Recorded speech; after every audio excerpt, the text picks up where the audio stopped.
안녕하세요. 저는 30대 중후반 여자입니다. 저는 경기도 서울 외곽 3호선 라인에 거주하고 있고요. 제가 사는 지역을 먼저 언급한 이유는 이번에 11년째 다니는 중인 저희 회사에서 지방으로 장기 출장 일정이 잡혀 제가 서울 근무를 하다 말고 근 5개월을 지방으로 내려가 있게 되었습니다. 지금은 어느덧 집 놔두고 나와 살고 있는지 3달째고요. 서울 위쪽에 살다가 저 아래로 내려가 살게 되느라 회사에서 재정적인 지원이 모두 다 나옴에도 불구하고 좀 신경 쓸 것들이 참 많았는데 요즘은 집 떠나 스트레스보다 더한 일로 정신이 하나 없네요. 저는 동갑내기 남편을 31살에 만나 33세 결혼을 했습니다. 지금은 결혼한 지 3년이 좀 넘어가는 중이고요.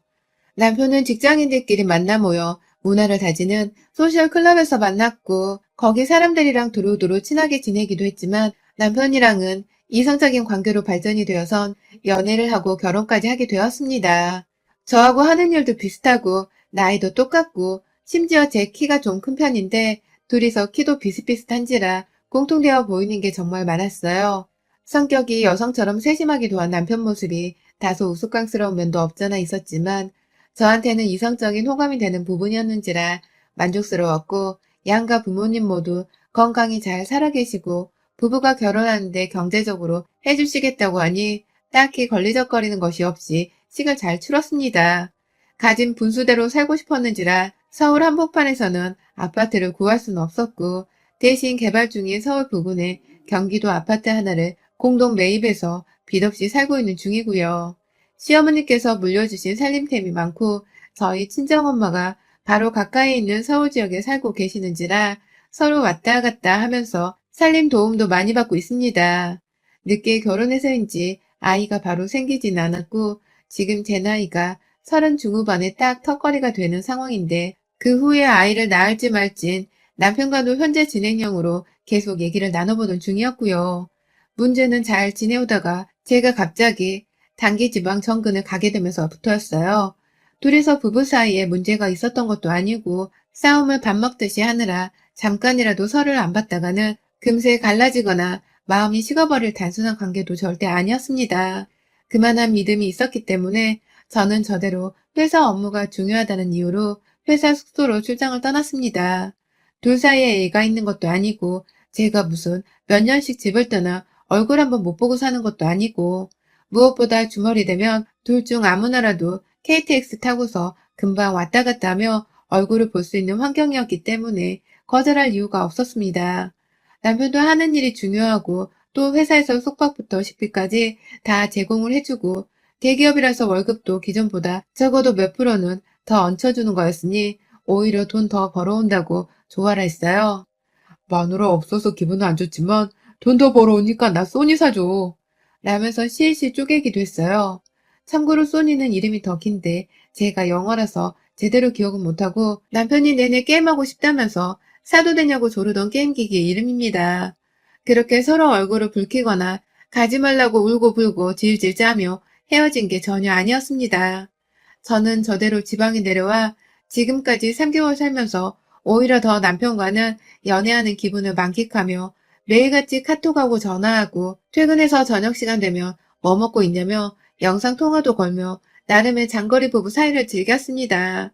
아무래도 저는 며느리다 보니 저희 부모님께 연락하는 만큼 시부모님께도 인사를 드려야 한다며 전화도 번갈아 해드리며 안부를 묻느라 핸드폰을 늘 손에서 떼어놓지를 못했어요.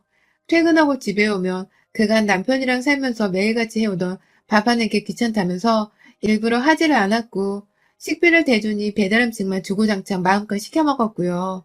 그게 또 좋다면서 사진을 찍거나 용통을 걸어서는 남편과 통화를 하며 대화를 나누는 시간을 가졌고 그러면 남편은 귀찮아하면서도 제 말을 다 받아주면서 둘이서 거의 30분 정도를 통화했습니다. 제가 출장을 가고 나서부터 거의 바로 저의 친정엄마가 남편의 끼니를 챙겨주셨어요. 다 큰 사내놈이 지 혼자 밥도 못 차려 먹겠냐면서 엄마 힘든데 굳이 그렇게까지 반찬 챙기고 할 필요 없어. 가만히 있어도 돼. 라며 제가 말리기도 해봤지만 엄마는 엄마대로 사위가 아들 같은데 어떻게 내버려 두냐면서 기어코 남편이 출근한 사이 저희 신혼집에 가서 집 청소도 하고 냉장고도 채워놓고 가끔 밥이랑 아예 저녁 식단까지 싹 다 만들어서는 상차림을 해놓고 가곤 하셨습니다. 엄마가 한두 살 나이 드신 것도 아니고 환갑이 넘으셨는데 그렇게 가깝지도 않은 거리를 지하철 타고 매번 요리한다고 왔다 갔다 하시는 게 너무 안쓰러워 남편에게는. 당신이 거절 좀 확실하게 해봐. 우리 엄마 힘들어하는 거 나 못 봐. 라고 말도 해봤는데요. 남편은 오히려 장모님의 감정 표현인데 그걸 마냥 거절할 수만 있냐면서 대수롭지 않아 했어요. 엄마는 제가 하도 옆에서 가지 말라 하면서 걱정을 하는 게 신경 쓰이셨는지 그 와중에 바로 해결책을 내놓으셨고요. 바로 엄마 본인이 아닌 제 여동생을 저희 집으로 대신 반찬 배달을 보낸 것이었습니다. 여동생은 저하고는 좀 다르게 사는 애였습니다. 직장 다니며 한결같이 아침에 일어나 출근하고 퇴근하고 사는 저와는 달리 대학 시절부터 돈 모아 여행 가고 워킹홀리데이 가며 외국 생활을 즐기더니만 한국에 와서 어째 정신을 차렸는지 자기 전공을 살려서는 영어 학원을 하나 차리더라고요. 학원 운영을 하는지라 저처럼 아침이 바쁠 일도 없었고 학생들이 학교 마치고 오는 오후나 저녁이 되어서야 바빠지는 아이였죠. 엄마가 반찬 배달 시키기에 딱인 조건을 갖춘 자식이었습니다. 그래서 엄마도 출근하는 길에 혹은 할 거 없으면 좀 가서 형부 반찬을 좀 채워놓으라 심부름을 시켰죠. 차마 딸 자식이라서 동생한테 남자 혼자 사는 집이라며 청소까지는 시키기 힘드셨는지 다행히 반찬만 전달시키는 일만 맡아놓으셨고 저도 너무 미안하고 또 괜히 여동생한테 일거리를 준 것만 같아서 따로 전화도 여러 번 했었습니다. 혹시 몰라 경비로라도 용돈 겸 쓰라면서 돈도 보내주기도 했고요.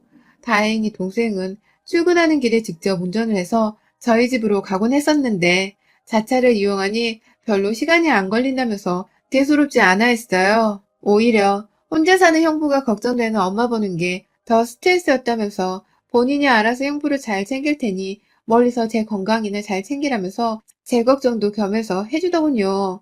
동생 하나는 기똥차게 잘 뒀다는 생각이 들어 저도 걱정을 한시름 놓았고요.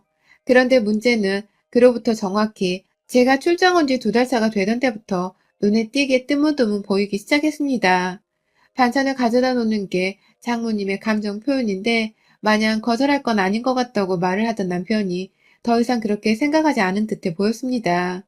반찬은 여동생이 갖다 놓고 청소는 가끔 엄마가 집에 가서 해놓으셨던 것 같은데 저희 엄마만을 꼭 집어서는 장모님 또 오신 거야? 아, 정말 굳이 그렇게 몰래 오셔서 청소해놓고 가면 내가 마음이 좀 불편하지. 제대로 어지럽히지도 못하고 내가 분명히 치우려고 한 건데 장모님이 오셔서 난장판의 꼴을 보고 뭐라 생각을 하시겠어. 라면서 조금씩 불만을 내비치더니 하루는 글쎄 이제 좀 그만 오시라고 하면 안 돼? 누가 집에 오는 게 너무 불편해서 그래. 장모님 마음 알겠는데 나도 좀 프라이버시가 필요한데. 라면서 아예 오지를 말게 해달라 말을 하더군요. 저 솔직히 그 순간 남편에게 너무 미안했습니다. 그 집이 남편 혼자 사는 집이 아니라 나와 같이 사는 신혼집이라는 걸 잘 알긴 했지만 어찌 되었든 남편에게 저 하나만 가족이고 제 친정은 남일 뿐인데 그런 남이 자꾸만 집안에 들어와서 물건을 만지거나 청소를 하면 절대로 집안에서 편하게 지내지만은 못하겠구나 하는 생각이 들어버린 것이었죠. 자초지종을 물어보지도 않고 바로 남편에게 사과를 했고요. 따로 엄마한테는 진지하게 그만 가라고 불편해하는 낌새가 보여서 그렇다면서 솔직하게 말씀을 드렸어요. 안 그럼 엄마가 계속 제 말을 무시하고 저희 집으로 청소를 하겠다며 가실 것 같았거든요. 그리고 그로부터 한 달이 지난 최근까지도 전 이 모든 게 다 일단락이 되었을 거라 생각했습니다. 엄마한테는 진지하게 집에 가지 말라 말씀을 드렸고 그래서 엄마도 분명 제 말을 알아들으시고는 여동생한테도 가지 말라는 말을 하며 저희 집에 제 친정 식구들이 아무도 못 가도록 알아서 정리를 하신 줄 알았어요. 남편도 더 이상 누가 집에 들어오는 것에 대해 불편하다 말도 하지 않았고 통화를 하다가 오늘은 뭘 먹었어? 라는 식으로 자기가 뭘 어떻게 챙겨 먹는지를 말도 해주니까 저는 저대로 잘 먹고 잘 사는 줄 알았습니다. 처음 2달은 내내 통화도 하고 카톡도 하면서 서로 연락에 목숨을 걸고 지냈는데 조금 시간이 지나면서는 저는 저대로 일이 바쁘고 또 매일 전화를 하다 보니 더 이상 할 얘기가 없다면서 하루 이틀 전화를 안 하게 되더니 3달 차에 진입하고 나서는 거의 일주일에 2~3번 정도만 통화로 목소리를 주고받았고요. 카톡만 수시로 하면서 남편에게 안부를 물어왔어요. 딱히 연락을 하지 않아도 저에게는 남편이고 믿는 사람이었기에 혼자 싱글 라이프를 오랜만에 즐기며 신나 살고 있을 거라 상상하며 내버려 뒀죠. 그런데요, 정말 예상치도 못했던 일들이 일어나고 있었습니다. 퇴근길에 엄마한테 전화를 걸었는데 엄마가 전화를 받지 않으셔서 친정 아버지한테 연락을 드렸습니다. 뭐하고 계시냐는 안부 인사와 함께 자연스레 엄마 얘기가 나왔는데, 글쎄다, 또 사위집에 갔나? 라고 하시는 거예요. 분명히 가지 말라고 한 게 한 달 전이었는데, 또 사위집에 갔을지도 모른다고 하시는 아버지 말에 깜짝 놀라서는, 아직도 가고 계신 거예요? 반찬도 바리바리 싸서? 라고 재차 물어보자 아빠가 그러시더라고요. 아니, 반찬은 네 동생이 꼬박꼬박 챙겨서 가고 있지. 오늘도 반찬 싸들고 간다 하던 것 같던데? 네 엄마는 잘 모르겠다. 나도 박서방이 집에 오지 말라 했다는 네 말을 들었는데, 그리고 나서도 네 엄마는 꾸준히 가던 것 같은데? 너하고 상의된 게 아니었어? 라고 말합니다. 반찬은 반찬대로 여동생이 꾸준히 가져다 주고 있었고, 엄마는 엄마대로 가지 말라 했다는데도 가고 있었다는 게 도대체 무슨 말인 건지, 앞뒤 연결이 전혀 되지를 않고 누가 우리 집에 지금껏 왜 가고 있는지, 남편은 싫다고 하더니만 내 여동생이 찾아오는 건 괜찮고 엄마가 찾아가는 건 안 괜찮았던 건지 막 오만 가지 남편이 했던 말들을 떠올려 보면서 머릿속이 복잡해졌습니다. 누구한테 물어보는 게 속 편할 것 같다 싶어서 바로 다시 엄마한테 전화를 걸었는데 엄마는 또다시 전화를 받지 않으셨고 저는 저대로 후다닥 여동생에게 전화를 걸었습니다. 아버지 말씀대로라면 오늘 반찬을 내 남편 집에 가져다 줬을 텐데 그 반찬을 또 엄마가 바리바리 싸다 주고 계셨던 건지 남편이 화를 내지 않았는지 뭐 여러 가지 질문들을 빨리 물어볼 참이었습니다. 그런데 제 전화를 받은 여동생의 입에서 흘러나온 말은 좀 많이 의외였습니다. 퇴근했냐고 묻는 제 말에 나 집인데? 라고 먼저 대답을 하던 여동생의 목소리를 듣는 순간 얘가 지금 나한테 거짓말을 하고 있을지도 모른다는 불길하고 깔깔한 예감이 들어버렸어요.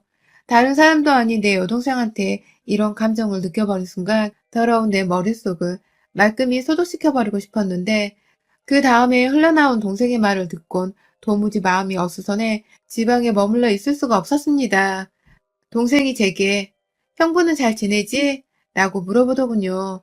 이 질문이 뭘 의미했는지 도대체 뭘 물어보고자 하는 것인지는 알 수 없었지만 혼란스러웠어요. 그러고 보니 적어도 내가 아는 동생이라면 자유분방한 애인지라 엄마의 반찬 심부름 같은 건 군말 않고 저희 집으로 배달을 해주지도 않을 녀석이었고 그렇다고 해서 저만큼이나 돈을 잘 버는 애인데 겨우 제가 고맙다며 건네주는 용돈 몇 푼이 좋아서 반찬 배달을 해줄 녀석도 아니었어요. 그러고 보니 처음부터 의외로 생각되는 점이 이리도 한두 가지가 아니었다는 생각이 들어 심정은 더욱 아찔했지만 당장 할 수 있는 것은 금요일 퇴근하자마자 불이 났게 집으로 돌아가기 위한 기차 티켓을 끊는 것뿐이었습니다. 형부는 잘 지내. 너도 건강 잘 챙기고.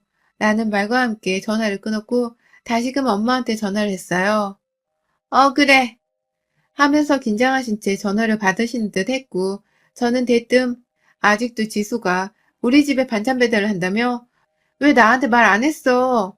라고 물었어요. 그러자 엄마는 소스라치게 놀라면서 그걸 어떻게 알았냐며 물으셨고 전 도대체 이게 그렇게 놀랄 정도의 일인가 싶어서 당황했지만 아빠가 말해줬어. 지수한테 고맙다고 전해줘. 라는 말을 하곤 또 황급히 전화를 끊었어요. 뭔가 단단히 이상하고도 괴이한 가족들의 전화 통화 목소리에 저는 그 주 금요일이 찾아올 때까지 제대로 일도 하지를 못했고요. 급기야 금요일에 월차를 하루 내고서는 기차 티켓 시간을 변경해 조금 늦은 오후 시간에 서울로 갔습니다. 그 덕분에 서울에 도착을 하고 나니 딱 퇴근 시간이더군요. 내가 잠시 미친 건 아닌가 하는 죄책감도 들었지만 그냥 겸사겸사 남편 얼굴 보러 가는 것이라고 스스로를 유한 삼으며 무거운 발걸음으로 집을 찾아갔어요. 지하철 타고 말고 할 여유가 없어서 곧장 역에서 내려 택시를 타고 집 앞에서 내리는 그 순간 저희 아파트 주차장 입구에 있는 하얀 소나타 차량이 눈에 들어왔습니다. 내 동생이 차였어요. 얘가 일 안 하고 남의 집에서 뭘 하고 있나 싶어 저도 모르게 저희 집까지 뛰쳐갔습니다. 얼마 전에 반찬을 가져다 줬던 걸로 알고 있는데 그 사이 혼자 사는 남편이 반찬을 다 해쳐 먹을 리도 없고 이것들이 무슨 작당을 하는 중인가 싶어서 엘리베이터 안에서 내내 씩씩거리다가 문 열리자마자 현관 앞에 서서는 문을 열고 후다닥 들어가려는데 와, 저 진짜 문 열다 말고 충격받아서 오줌 지릴 뻔했습니다. 글쎄 위층과 연결된 계단에서 저희 친정엄마가 뛰쳐내려와서는 저를 붙잡으며 집 안에 못 들어가게 하고 있는 겁니다. 제 이름을 부르지도 못한 채 입을 꾹 다물고는 눈에는 눈물이 가득 고여선 안 된다고 고개를 절레절레 흔들고 계셨는데 이미 때는 늦었어요. 문 여는 소리에 인기척이 들린 건지 제 신혼집 안에서 사람이 나왔는데 제 여동생이 절 제 남편이라 생각한 건지 오빠? 라면서 현관으로 나오고 있었고 저는 그 자리에서 뒤로는 엄마를 앞에 선 여동생을 마주한 채로 연속으로 이연타를 맞곤 제자리에 얼어붙고 말았습니다. 몇 분이 지났을려나 1분도 채 지나지를 않은 것 같은데 저를 부르는 엄마의 비명에 정신을 차려보니 엄마는 입이 집 안으로 들어가 2판 4판이라며 여동생을 죽어라 후려치고 계셨고 저는 그 와중에도 사태 파악을 한다며 생각을 하기에 여념이 없었어요. 왜 엄마는 위층에 숨어있다가 문 열고 들어가는 나를 붙잡은 거고 왜 내 여동생은 이 시각에 내 집 안에 들어와서 남이 들어오는 걸 불편해하는 내 남편을 기다리며 청소를 하겠다고 있었던 건가 싶어 멀뚱히 제 친정 식구들이 물고 뜯고 우는 꼴을 지켜봤는데 낸들 어떻게 형부가 남자로 보이는데 내가 뭘 더 어떻게 해. 형부도 내가 좋다고 했어. 우리 둘 다 합의하고 시작한 일이라고. 라고 울부짖으며 엄마한테 맞는 도중에도 잘못했던 소리를 끝내 하지 않는 동생의 말에 저도 그제야 눈치껏 알겠더라고요. 동생이 그간 저 없는 사이에 내 남편의 집에 들어와서 뭔 짓거리를 하긴 했던 것이었고 그걸 눈치챈 엄마가 늘 동생의 뒤를 따라서는 집에와 둘을 의심하며 지켜보고 있었단걸요. 심증만 있고 감히 물증을 찾아볼 용기가 없었던 엄마는 매일같이 동생이 찾는 제 남편 집으로 와서는 혼자 기다리고 또 기다리셨던 것뿐이고 급기야 제가 문을 열고 들어가자 제가 친족 간의 불륜 현장을 목격할까봐 무조건적으로 저를 막으셨던 겁니다. 부모님이 언니네 집으로 간다는 걸 두 분 모두 눈치를 채고 계셨음에도 불구하고 여동생 년이 그저 혼자 좋다고 티나는 줄도 모른 채 제 집을 들락거리면서 살다시피 했고 이 심각성을 혼자만 알고 계시던 엄마는 그간 아주 똥줄이 타셨겠더라고요. 동생의 말에 열이 받아 너 내 남편이랑 뭐 하는 거야? 합의하에 시작한 일? 설마 둘이서 뒹굴기라도 하면서 관계라도 가졌단 거야? 하며 동생의 머리채를 들어 올려놓고 나니 동생이 아프다는 소리를 지르면서 저한테 신경질 내고는 한다는 말이 글쎄 잤다고 형부랑 잤다고 라더군요. 잤는데 어떡하냐면서 그냥 이렇게 된 거 이혼이라도 해야 우리가 콩가루 집안 소리는 면하지 않겠냐고 하는데 인연이 진짜 정신머리가 돌았나 싶더군요. 나 혼자도 아니고 옆에 엄마도 계시는데 지 형부랑 잠자리를 가졌단 어마무시한 소리를 해대면서 이혼을 하라고 말하다니 그때 왜 하필 타이밍은 일이 역같은지 남편이 퇴근하고 집에 왔다가 난리가 난 저희 꼴을 보고는 달려왔습니다. 진정하라며 저희를 말리겠다고 다가오는 남편의 거시기를 저도 모르게 들고 있던 옆에 떨어져 있는 제 핸드폰을 집어들었다가 던져버렸어요. 퍽소리 내며 주저앉아서는 아프다고 신음을 내뿜는 남편의 등짝 위에 올라가 네가 어떻게 나한테 이러냐면서 얼마나 울었는지 모릅니다. 너무 울어서 숨이 막 안 쉬어지는데 앞에서 씩씩대는 여동생의 꼴을 보니 속이 뒤집힐 것 같아서 힘이 솟아났어요. 그 와중에 남편은 조강지차한테 잘못한 줄을 아는지 제 여동생과는 잠깐의 엔조이였을 뿐이라는 모습으로 오로지 제 편만 들어주면서 무조건 잘못했다고 싹싹 비는데 여동생은 그 꼴이 안 입고 왔는지 오빠도 사실대로 말해. 우리 사이 솔직하게 털어놓고 그냥 이혼하면 되잖아. 라고 하는데 남편이 여동생을 철저히 무시를 하다 못해 입닥치라고 뺨을 내리치면서 이 막장쇼는 막을 내렸고요. 완전히 봐주면서 끝을 낸 거냐고요? 아니요. 남편한테 뺨 맞은 여동생이 자기를 가지고 논 거냐면서 남편한테 달려들고 손톱으로 핥히고 제가 거시기를 때린 것처럼 남편의 거시기를 주먹으로 치느라 남편은 거의 실신하다시피 얻어맞다 결국 거시기에 타격을 입고 병원에 실려갔고요. 급한 대로 와이프라면서 제가 남편을 따라가긴 갔는데 다행히 상태는 멀쩡하다 해서 혼자 내버려 두고 나왔어요. 엄마한테 전화하니 친정하는 길이라 해서 저도 곧장 친정으로 향했고 아버지는 앞에서 여동생을 조업해버리더니 뒤늦게야 모든 사실을 알게 된 아버지가 불같이 화를 내시며 동생을 또다시 죽이듯 잡아 패시고 결국 집안에서 완전히 내쫓아버리고야 말았습니다. 이 모든 게 바로 지난 금요일에 일어났던 일이었고요. 집에서 내쫓긴 여동생은 저도 잘 아는 여동생의 친구 집으로 들어갔는데 그 친구가 저한테 언니, 지수 우리 집에 있으니 걱정하지 마세요.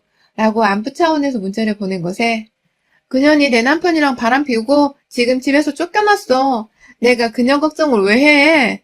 두 번 다시 내친 적 내 앞에 얼씬도 하지 말라 그래. 아, 소송 걸 거니까 학원 문대를 가고 하라고 단단히 전하고 나 이거 절대로 그냥 묻고 안 넘어간다.